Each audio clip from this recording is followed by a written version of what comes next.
Hey, what's going on everyone, this is iReviews back with another video, and today we're talking about iOS 16.1, the biggest update to iOS 16 since its initial release. Now this update comes with new features and changes, but also some new settings as well. So in this video, I will show you guys 16 settings, some new and some older ones that I believe every iOS 16.1 user must check and have them configured the right way on their device. The first one will be the settings for live activities. Now, live activities are this new feature that Apple has added to iOS 16.1 that will allow you to basically use and see live updates from different apps right on your lock screen without even having to unlock your device. Now, each app that offers this feature will have that setting, and you need to make sure that you have it turned on for the app that you want to use and turn it off for apps that you might not want to use live activities from those apps. Now, you can do that by going to settings and go to the list of apps that you have right here. Now, just find the app that you want. In this case, I can find this app here, and you can see it has here live activities. What I can do is, of course, enable or disable live activities from this app. Now, if I don't want this app to display live activities on the lock screen of my iPhone, I can simply go ahead and turn this off. Now, with the release of iOS 16.1, Apple has also added shared albums to the iCloud Photos.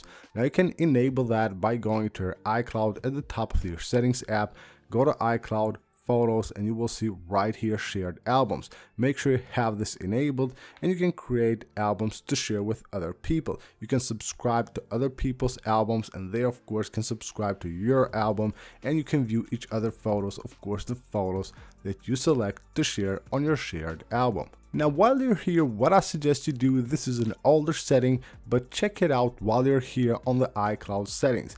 Make sure right here where it says apps using iCloud, make sure to tap on show all, and it will show you all the different apps that are using iCloud to basically back up their files and all that stuff. So you will have a long list of apps right here.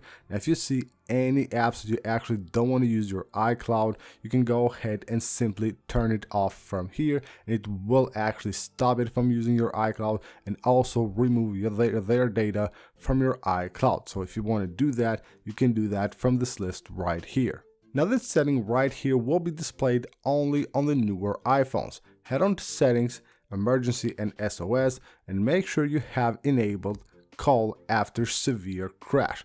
Now, if you get in a car crash, hopefully not, this will automatically call emergency services. So make sure you always have this turned on. New on iOS 16.1 is a very nice little feature that Apple has added to the App Store. Head on to settings, go under App Store, and right here you will find in-app content. Make sure you have this enabled. I suggest you keep this enabled because it's actually very useful. What this feature will do is that it will automatically run apps that you download in the background, so it lets them download their data before you even open and try to use the app. So a lot of apps, when you get them from the App Store, they need to download additional data in order for you to use them. This will allow those apps to do that in the background, so by the time you want to open and try to use the app, it is already downloaded, everything is there, and it's ready to be used. Here's another new setting that Apple has added to the battery section with iOS 16.1. Head on to battery right here, make sure you go to battery health and charging, and right here we'll have clean energy charging. Make sure you enable this, and what it will do is that it will try to reduce your carbon footprint by selectively charging your iPhone when lower carbon emissions are available on your region. So make sure you have this enabled. Of course, you have to participate on that clean energy, so make sure you always keep that enabled. Moving on under accessibility, and this is a feature that you will only find on the newer iPhones, the 14 Pro and the 14 Pro Max. So go under accessibility, go to touch, and right here we'll find tap or swipe to wake. Now, this is a really nice feature. If you have the newer iPhones and you're using the always on display, you don't have to actually tap and then unlock your device. While the device is on sleep mode like this, you can simply swipe up and it will just go straight into your device. without having to first wake up the device, the screen of the device, and then unlock it. Another thing you can find right here, this is also a feature only for the newer devices. If you go to audio and visuals, you can now enable or disable the power on and off sounds. So the new iPhones have a power on and power off sound. You can enable it or disable it directly from here. Let's move on to Siri and search. Here we have a really great feature that you can enable for your device on iOS 16.1. Head on to Siri and search, and you can find here call hang up. Make sure you have this enabled, and anytime you're on a phone call, maybe you don't have your iPhone in your hand, you have it on your table, you're talking on the speaker, you can just say, hey, you know the rest, and then say hang up, and it will actually hang up the call without you having to physically press a button on your device. And while talking about calls, let's go here to accessibility, go to touch, and just down here you will find prevent lock to end call. Now with the lock on your device with the side button, if you just press it while on a call, it will end the call. If you don't want to do that, you can just go ahead and just enable this, and it will actually prevent that from happening. So you can lock the device and you're still on the phone call. That's actually very nice. A lot of people most likely will turn on this option, as most of the time you will actually just end a call accidentally by tapping the side button. Now here's something really useful. Head on to your Apple ID at the top of the settings app and go to password and security. Right here we'll find automatic verification. Make sure you have that enabled. What it does is that it will allow you to bypass captchas in apps and web. So all those like different puzzles that you get, all those letters that you have to enter in order to actually confirm that you're human, those will be bypassed automatically by iOS, of course, as long as you have this enabled. Now, a lot of people prefer not to update their device regularly.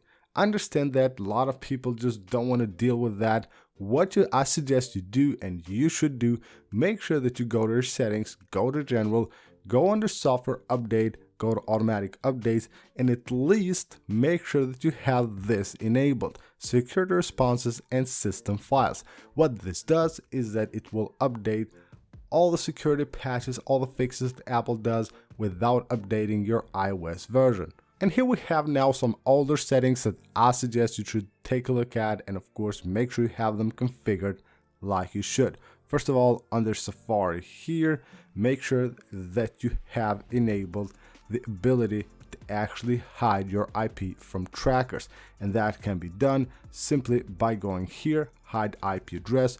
Make sure that you have it from trackers. That way the trackers on websites won't be able to know your IP address, which can be used to know your location. Now with iOS 16, you probably know that you can undo a sent email.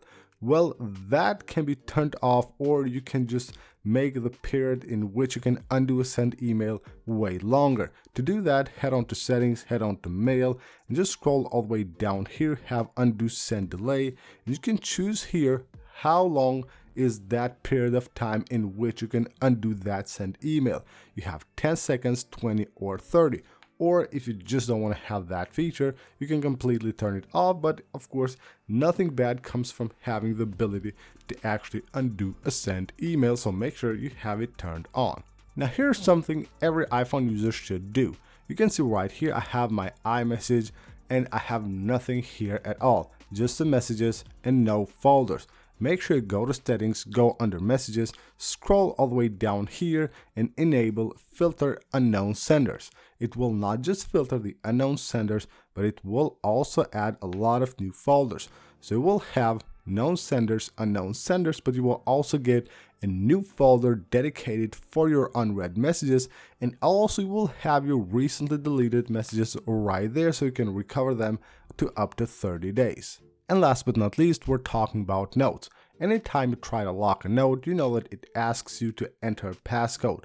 So you'll probably have a few different passcodes for different notes, and that's really annoying because a lot of times you will probably forget the passcodes. So what you can do with iOS 16, head on to the settings, go to notes, and make sure you go to password. What you can do here is use the device's passcode to actually lock your notes. You can also enable use Face ID in order to unlock your notes of course using Face ID.